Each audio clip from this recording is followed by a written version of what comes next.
যেই ছেলেটা আগে সকাল 10টায় ঘুম থেকে উঠতো, আর এখন সেই ছেলেটা সকাল 6টায় ঘুম থেকে উঠে চুপচাপ কাজে চলে যায়।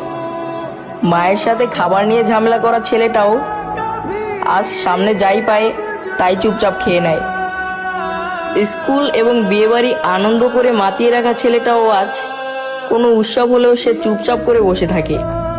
বাবার সাথে জামা কাপড় নিয়ে ঝগড়া করা ছেলেটাও আজ একটা নতুন জামা কিনলে বাবাকে বলে, বাবা তুমি এটা নিয়ে নাও, আমি অন্য একটা নিয়ে নেব।